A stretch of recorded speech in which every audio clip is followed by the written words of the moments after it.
Welcome to Desperately Seeking the 80s. I am Meg. And I am Jessica. And Meg and I have been friends since 1982. We went through middle school and high school together here in New York City, where we still live. And where we are podcasting about New York City in the 80s. I do rip from the headlines. And I do pop culture. So Meg. Yes. What do you have today? Oh, I want to surprise you. But I will say this. I'll give you a hint. No, I'm not going to give you a hint. Never mind. Is it a trigger warning? Definitely a trigger warning. Oh, but we'll just leave it there. Okay.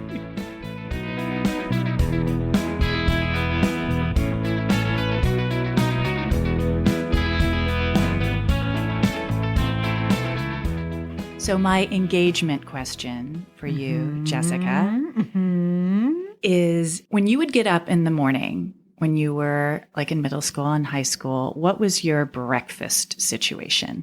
Cereal. Yeah? Yes, it was usually cereal. What was your favorite cereal? Well, there were two situations going on there. There was what we had normally, and my mother allowed us to have one box of crap sugar cereal a month. My goodness, how regulated. Oh, it was very... Are you kidding me? That was Casa del OCD. I mean, give me a break. So Captain Crunch original. Oh my God, that is my absolute favorite. Was the 100% favorite. God, it's just gold. It is golden, and even the shredding of your palate is of no consequence. It's an enhancement.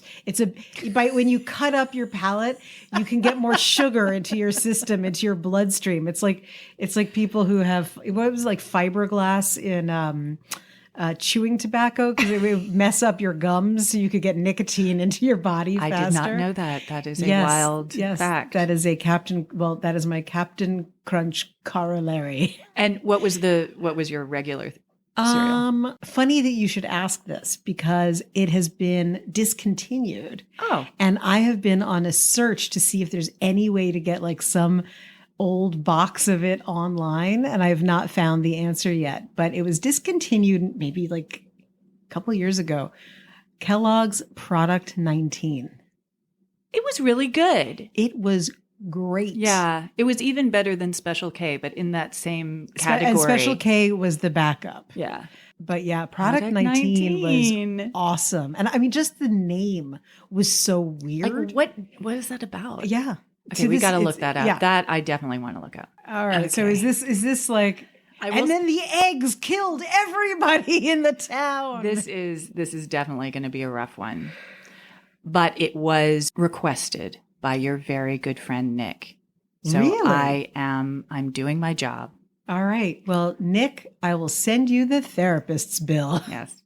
My sources: The Atlantic, 2017, Associated Press, 1985, New York Times, 1979, and New York Post. Oh, I know what this is already. Go ahead. In September 1984, the family-owned Anderson Erickson Dairy in Des Moines, Iowa, had an out-of-the-box idea. In the past 2 years, 2 local boys had gone missing while delivering the Des Moines Register on their respective paper routes. Johnny Ghosh, I think that's how, or Gosh maybe, who was 12, and Eugene Martin, who was 13, disappeared without a trace delivering papers in the pre-dawn hours, and there were 0 leads in either case. So the good milk people of Anderson Erickson Dairy decided to print the boys' photos on the side of their milk cartons with the word missing in bold letters, their date of birth, height, weight, hair color, etc., and a number to call. In the early 80s, long before Amber Alerts and Megan's Law, missing children were treated the same as missing adults. Usually, the local police wouldn't consider someone a missing person until after 48 hours, which in the case of a child seems particularly shocking. But the whole concept of stranger danger, which just feels like second nature to us now, was in its infancy. The missing children on the milk cartons changed that. What started as a local initiative soon went national, and more than 100 dairies signed up. Each of 12 cartons featured 2 photos, for a total of 24 children in circulation at any given time. School-size milk cartons featured only 1 child. They cycled in a new group of 24 missing children each month. Among the benefits of using milk cartons was their short shelf life. Everyone was buying milk every day, so that's valuable ad space. The dairies sent milk across the country, which would help if a child had been taken across state lines. And kids ate their Cheerios with milk at the kitchen table every morning and might recognize someone they saw in the playground. So they were meeting their demographic. Wow. That is crazy and brilliant. When the milk carton program went national, Etan Patz. I knew it. I knew it. I knew it. Yeah. Sorry, go ahead. Was one of the first children featured. He had been missing for 6 years when his picture first appeared in 1985. On Friday, May 25th, 1979, the last day of school before Memorial Day weekend, 6-year-old Etan asked his mom if he could walk by himself to the bus stop. He lived at 113 Prince Street near Green and went to the Independence Plaza Annex of PS3 in Greenwich Village. The Patzes had paid $7,500 for their empty shell of a loft in 1965 and had gradually renovated it, adding plumbing, floors, and walls. They had 3 children, Shira, 8, Ari, 2, and Etan. Etan's school bus stop was at Prince and West Broadway, just 2 blocks away from his loft. He was too short to reach the lock on the apartment door, so his mom had to turn it before he could head out that morning. I'm dead now. He was carrying his lunch in a small blue tote bag with cartoon red and white elephants. He also had a white cardboard roller, like that you put posters in. Oh, sure. Which held his dinosaur and racing car-shaped erasers, a ruler, and pencils. His black cap said, Eastern Airlines Junior Pilot. He was wearing a blue corduroy jacket, blue jeans, and blue sneakers with fluorescent stripes. His mom had given him $1 to buy a drink to go with his lunch. It was the first time he had ever been allowed to go out by himself. Usually, Julie, his mom, asked Susan, a neighbor, to walk him to the corner. And there had been a bus strike recently, and so Susan had been walking him for like the last couple weeks. But he insisted he was grown up enough to handle himself. Julie watched him from her loft's 3rd-floor fire escape as he walked past Worcester Street to the bus stop at Prince and West Broadway. She lost sight of him half a block from the bus stop in the bustle of the wholesale bakery delivery trucks. A citywide bus strike that I was just talking about had just ended, and there was a new bus driver on Etan's route. The new bus driver left at 8 a.m., 10 minutes early, with only 6 kids on the bus, not realizing he should have had 24. And there were all these parents with their kids standing there. So there was sort of a group of people who were like, hey, where'd the bus go? But Etan wasn't there. In the classroom, Etan's teacher noticed he wasn't there, but didn't alert anyone. By 3:30 that afternoon, he hadn't returned home from school, and Julie started to panic. She called her neighbor, Karen, and asked if Etan was at her place. Karen turned to her daughter, Chelsea, who was in Etan's class, to ask her if she'd seen him after school. Etan wasn't in school today, said Chelsea. Oh, my God. Julie immediately called the police, and to their credit, the police responded in force, deploying nearly 100 officers and bloodhounds. Etan's dad, Stanley, was a professional photographer and had beautiful, high-quality photos of Etan that he printed on flyers, which were then distributed all over the city. The flyers, and eventually the milk cartons, resulted in national publicity for the case, but no good leads. There were some suspects. A local Jamaican superintendent who was friendly with Etan was suspected because he worked at a building that housed the city's first gay erotic art gallery. Oh, for God's sakes. And the janitor of the building that housed the Earth Room. Do you know about the Earth Room? It's exactly what it sounds. Yes. I just went there like right before the pandemic. I knew what it was, but I didn't realize it has been around since then. Friggin' cool, the Earth Room. But yeah, it was there. It's been there for 42 years. Yeah, I think it's like 1976, I'm guessing, but I will look that up. It was there in the 70s. That is crazy. On Worcester between West Broadway and Prince. And I should just say that the Earth Room is a huge loft filled with, I'm going to say maybe 6 feet of earth. And it's just been sitting there as an installation since the 70s. And it's very cool. So this janitor of the Earth Room turned out to be a convicted pedophile and had said something about Etan's body being buried inside the 280,000 pounds of dirt of the art installation. But both this guy and the superintendent, both these men were cleared. He was just being an asshole, being a jackass. Wow. In 1982. Read the Earth Room, man. Sorry. Go ahead. We'll cut that out. Go ahead. In 1982, police came across Jose Ramos, a pedophile and drifter living in a drain pipe in Van Cortlandt Park in the Bronx. In his pipe home, they found... Is that bad? I don't think it's bad. I think it's hilarious. Look, he has a tarnished image to begin with, okay? He's a pedophile. We're allowed to call it his... What did you say? Pipe home? His pipe home. Okay. It's going to get somber again. I know. I'm really trying to enjoy the hell out of this laugh. Okay. All right.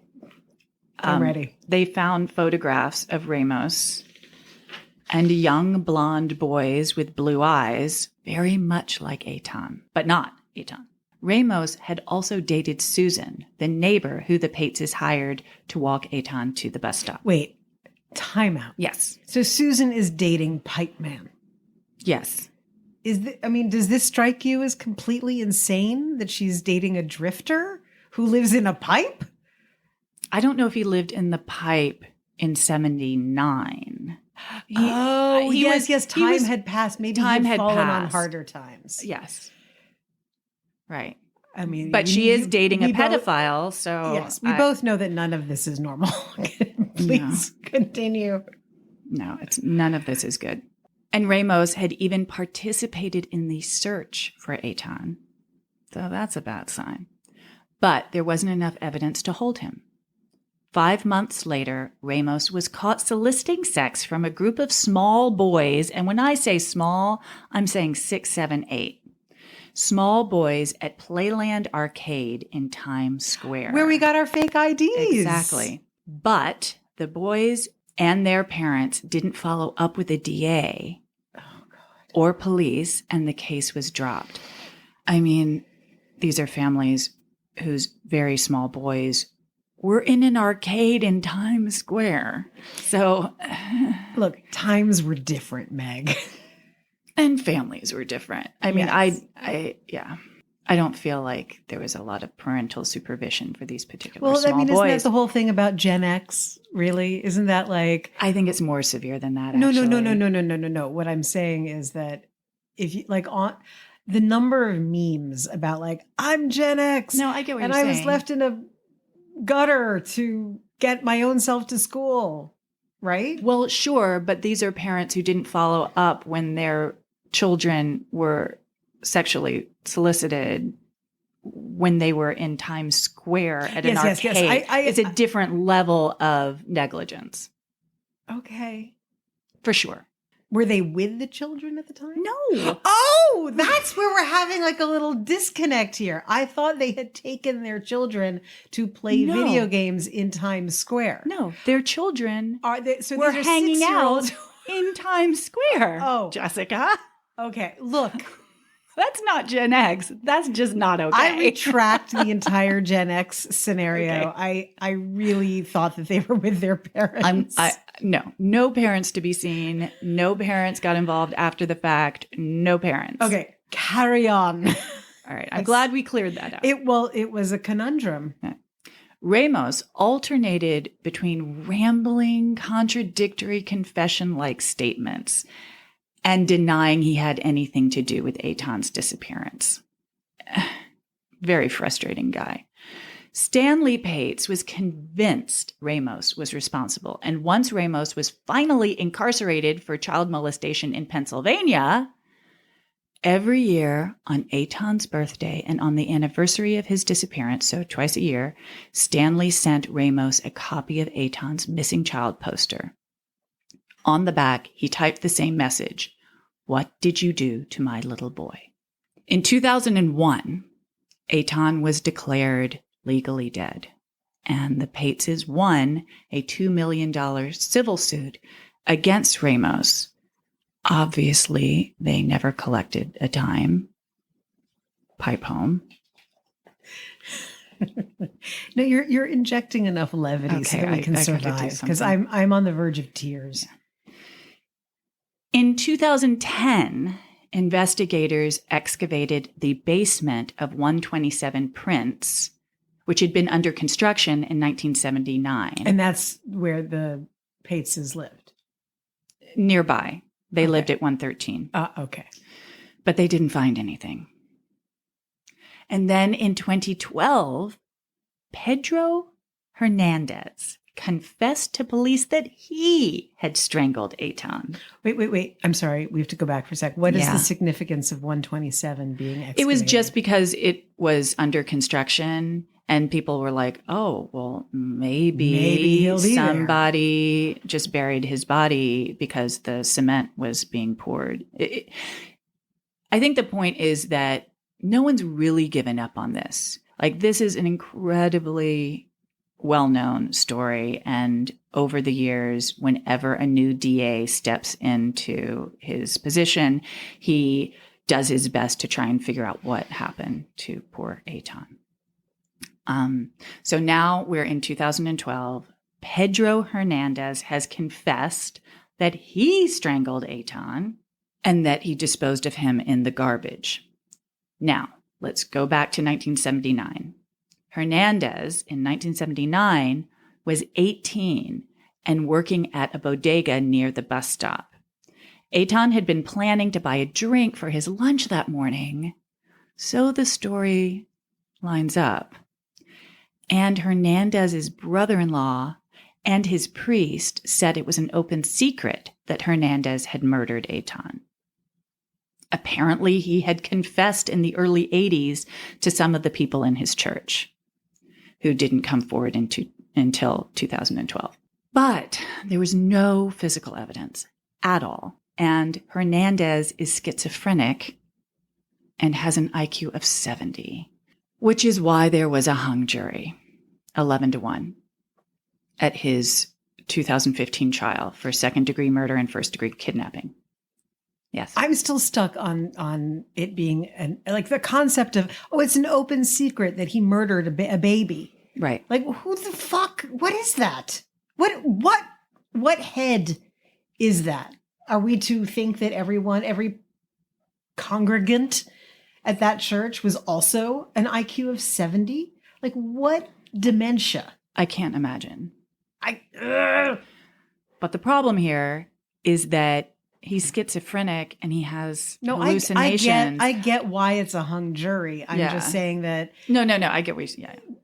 This isn't about, for a moment, I'm not even commenting on him. I'm just commenting on like, it's an open secret.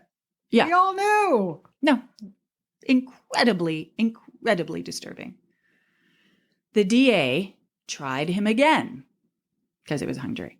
And on April 18th, 2017, Hernandez was sentenced to life in prison with the possibility of parole after 25 years. And I will say that the Patzes ended up believing that, they originally thought that Ramos was the guy. Now they very much believe Hernandez is the guy. I'm kind of still with Ramos myself, for what it's worth. Why is that? Well, for one thing, he was actually a pedophile. Hernandez has zero history of pedophilia. And he was interviewed for 6 hours before they recorded the confession. And he's weak in the mind. What? That's the most Victorian phrase I've ever heard come out of you. He's got a weak mind. He's got the mind of a child. I understand. A not very bright child. No. I don't think that what you're saying is hard to get behind. I mean, was there any? All they have is the any confession. Evidence, right? No physical evidence. And there's no physical evidence against Ramos. No, but I think if somebody's actually a pedophile and they knew this child, that's a little bit more. It is definitely more likely, but if you have a real, of mice and men moment, and he's like, well, actually, that's what he said happened. He didn't that say he was petting him and then he strangled him by accident. Yeah, without the petting, but yeah, he said he strangled him and just didn't stop. That's what he said happened. But he also said, and I threw his backpack behind the freezer of the bodega, and his backpack wasn't behind the freezer in the bodega. So does he believe he did it? I think he might believe he did it. Well, there are also many, many years in between. I mean, obviously they searched the bodega at the time. Oh. Look, yeah. I'm not making any assumptions here. Walk me through the thought process. Look, I think the biggest takeaway is that the Patzes feel like they have closure. Absolutely. And that is the most important thing. Yeah, he just disappeared into thin air. I mean, absolutely no sign. And in half a block. We've been talking about, we've spent a lot of time on this show and obviously for our last double episode talking about how the way that kids could run around the city really changed with the Levin murder. When Etan Patz was killed, we were 10. And I remember vividly when that happened, and that there was a sense even at the time that everything was changing. And indeed, the way that parents looked after their children and watched over them became much more vigilant. Yeah. And we were already a bit too old. We were 4 years older than him, so it wasn't exactly the same, but there was definitely, I remember that. I remember there being a shift and knowing it at the time. And now hearing this from you, some of the other stories that you've told, I'm horrified and grossed out and enraged. And yes, all of that's there for this one, but this one is, it's so very particularly and profoundly heartbreaking in his, and perhaps it's your description of him about his little pencil case and his little book bag and his little lunch bag and you can tell like what a little muppet. Thanks, Nick. I know you're listening. So let me close this out because I've got a couple of interesting things to say. Oh, there's more, but wait, I'm just going to do a wrap up of the Milk Carton program. Which I'm blown away by the pure altruism that's behind that. It's sweet, right? Yep. And smart and just creative. Mm-hmm. It was not very effective, though. They didn't, in fact, find many of these children. But it did increase awareness. It was like a PR campaign more than something that, had an immediate effect in terms of finding the children. In 1983, May 25th, the anniversary of Etan Patz's disappearance, was designated National Missing Children's Day in the United States, and the National Center for Missing and Exploited Children was established in 1984. The Milk Carton program was abandoned as plastic jugs replaced cartons, and the Amber Alert system, which came about in 1996, made it obsolete. And interestingly, as far as Julie and Stanley Patz are concerned, in 2019, they sold their loft for $3,750,000 and moved to Hawaii to be closer to their grandchildren. But they stayed in that loft for many, many years and didn't change their phone number, just on the hope and prayer that he might come home. I'm unwell. Guess what Dr. Spock thought about the milk cartons? There is very little I've heard about Dr. Spock that makes me feel very good about him. Interesting. So I'm assuming that it's going to be something crappy. He hated them. He thought it would disturb children too much. I don't remember being disturbed by it. Not at But all. obviously I have a high threshold for Yes, you being are disturbed. You have the threshold of an Olympian. But I don't. And I don't remember ever being disturbed. I remember being fascinated. Mm-hmm. And I mean, admittedly, I was a morbid child. And I remember just being like, and also feeling very much like those are other people. Mm-hmm. You know, I'd be that doesn't interested to happen here. hear if anyone else who remembers the missing children on the milk cartons really was disturbed. Because when I was reading what Dr. Spock was saying about it, I was like, I'm sorry, I don't think you know me. When did he make that statement? At the time? Yeah, at the time. Shut up. And pop culture references. Can you name a couple of milk carton pop culture references? I'm too disturbed to remember my own name right now, Meg. Sorry. What? No, I can't. Well, I mean, what was interesting is that it made such an impact. It didn't actually help in discovering where these missing children were, but it just glommed onto people's oh yeah, brains. Child on a milk carton became the symbol. definition Yeah. of missing children. But what is the pop culture reference that you're fishing for? Big. Oh yeah, He's on the side of the milk carton. Yeah. And Lost Boys, one of my favorite films. That I do remember. Yes, there was the little boy from the Lost Boys, Star. Oh my God, this memory played by Jamie Gertz. His name was Laddie. Okay, I'm done now. I knew all I had to do was just sort of prod you and it would all come back. It's rushing back and it's in a torrent. It's rushing back in a torrent of horror. Well, thank you for that. We did Etan. We did Etan Patz. And I'm really glad that you didn't tell me ahead of time because I would have run from the room screaming. Although I have to now say to you, the reason I kept saying, I know what it is because Nick had texted me, here are the things you need to do. And when Etan Patz came up, all in caps, I quickly scrolled past it. Like, no, I can't. No, I'm not even going to tell Meg. Apparently, he has your number.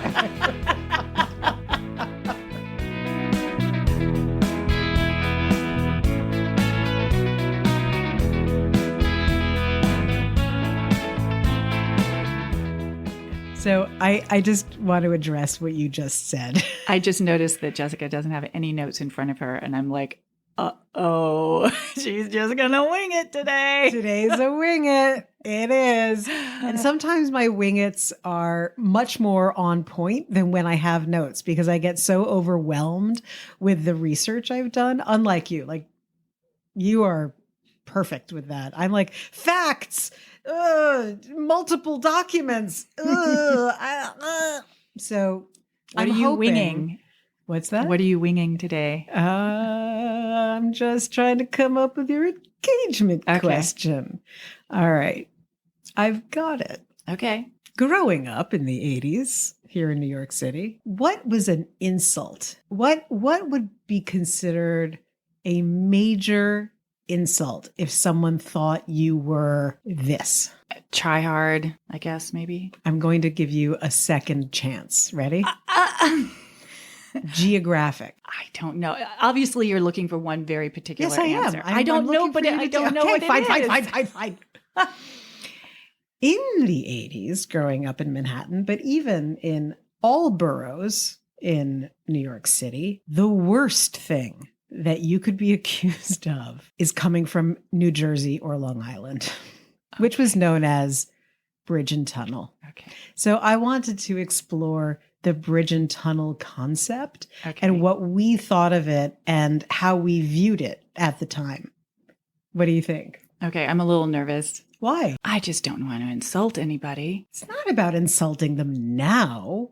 It's about insulting them when we were children. Okay, because we were kind of jerks about it.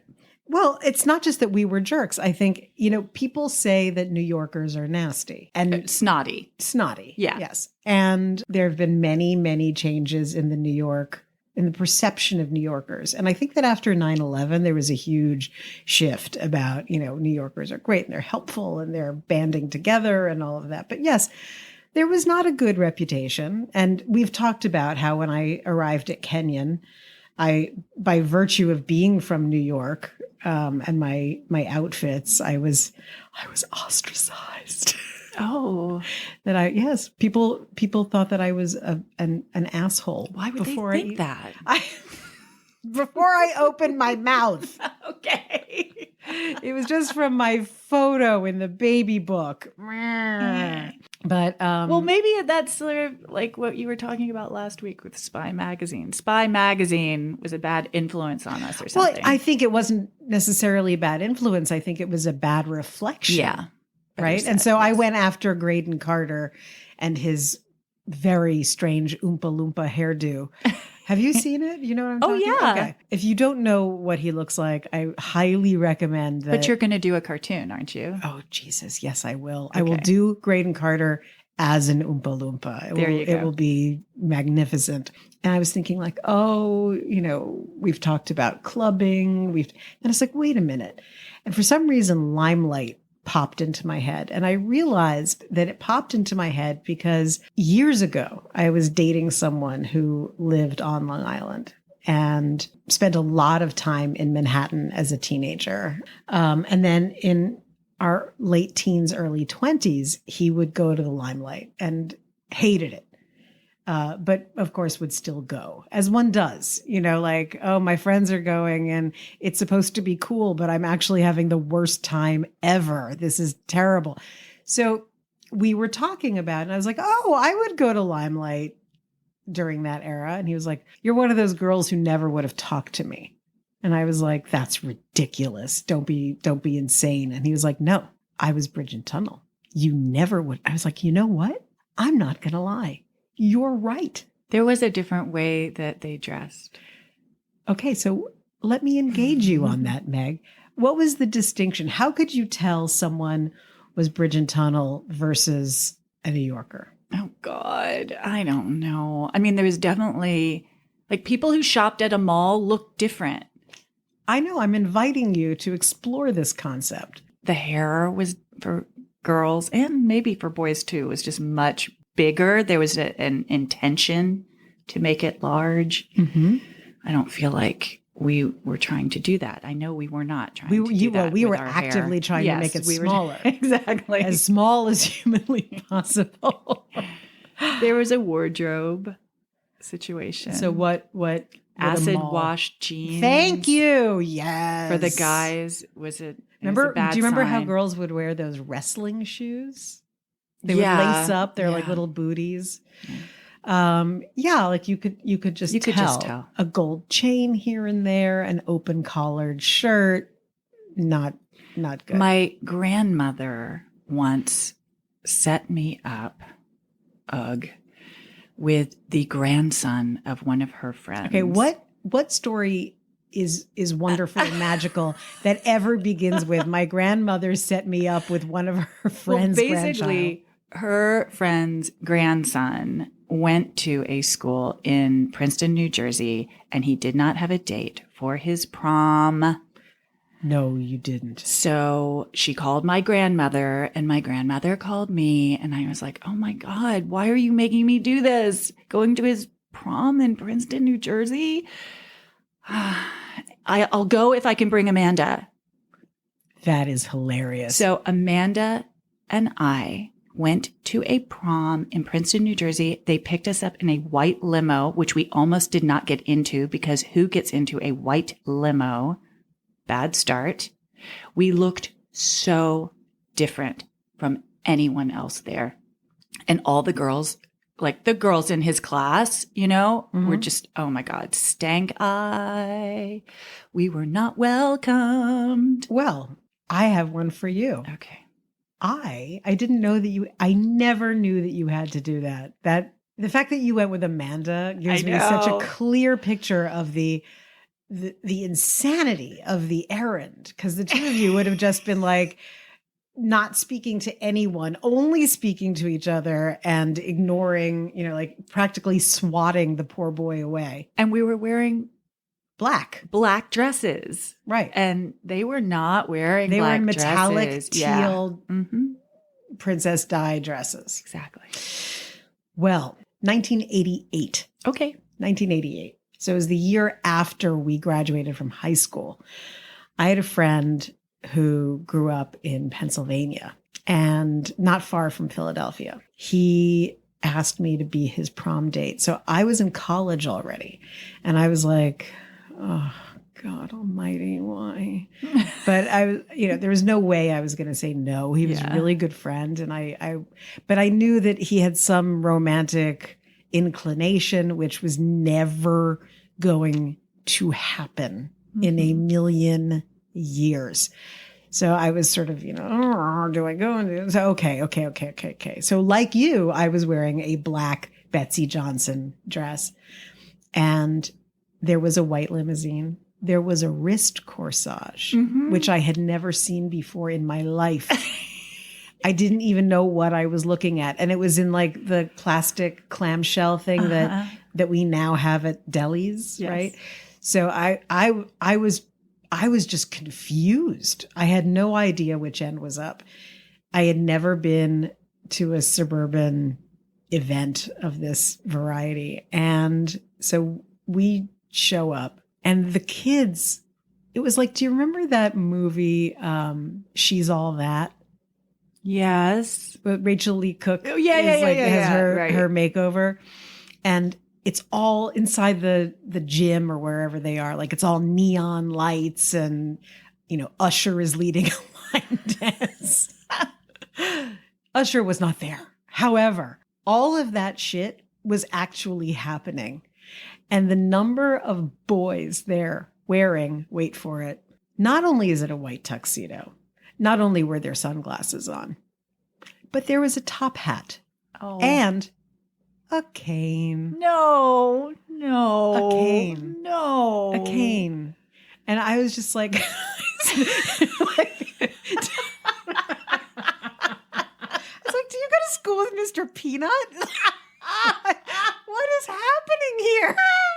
It was so beyond my comprehension that I just remember being like, hi.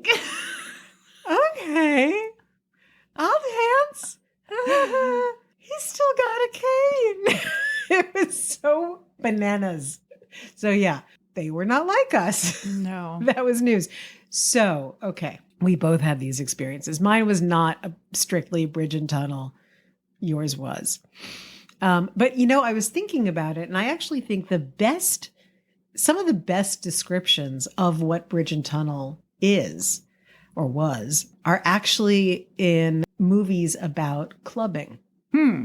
And so in Desperately Seeking Susan. Yes. So she's bridge and tunnel. Exactly. But even prior to her that, husband. You know what the ultimate bridge and tunnel movie is? What? Saturday Night Fever. Because it all is happening. They're in Brooklyn. Right. But there are people who come into their club who are not okay. But it shows the strata because those guys in a million years would never have been okay in Manhattan. And in the movie, Tony is trying to get himself elevated out of there. And that's why he picks up with, God, what was her name? I've never seen the movie. Stephanie, the one who is what? I had to admit it because I was sitting here nodding and I was like, I've just got it. I have to give up. I've never seen the movie. I've just heard so many disturbing things about it. I don't want to see it. How? Wait, excuse me, child murder reporter. You're disturbed by Saturday Night Fever? Yes, there's a rape in it. Okay, fine. I don't want to see it though. I love the album. I'm going to make you watch it. Okay.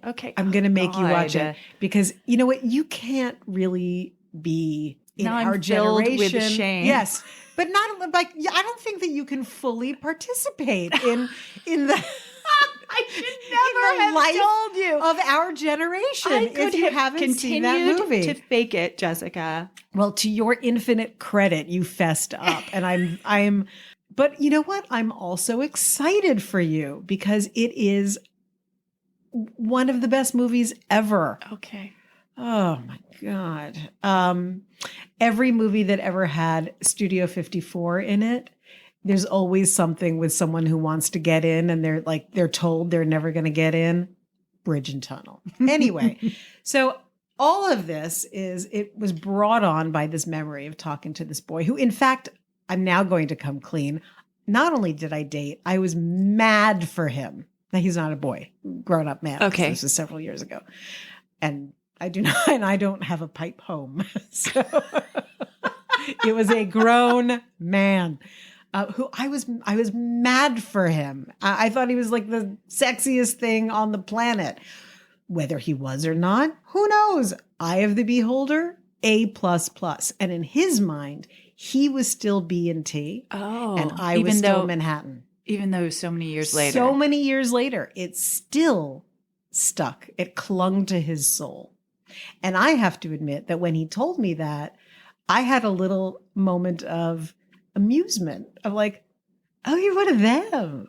And then quickly got over it because I was mad for him. I don't think it exists anymore. I don't think there's that stigma anymore. I mean, Alice has friends who are from all over the tri-state area. Yes, we've become very accepting. Are you being sarcastic?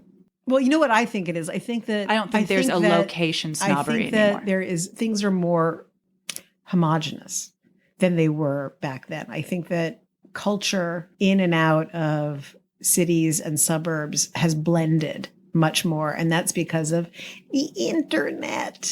So I don't think it's as clearly delineated. Yeah, like Amanda and I did not know we were going to stand out the way that we did. We did not anticipate that. That was a bit of a surprise. Mr. Peanut. Yeah.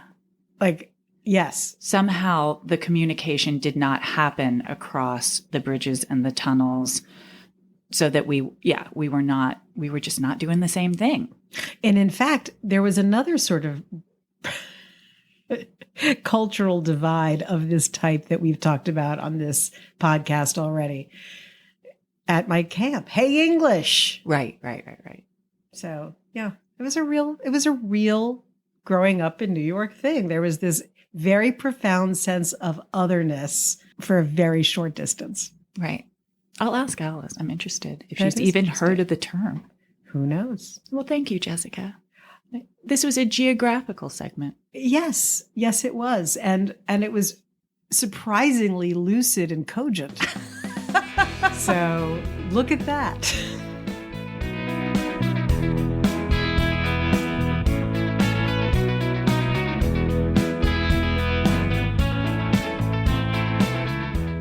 What's our tie-in?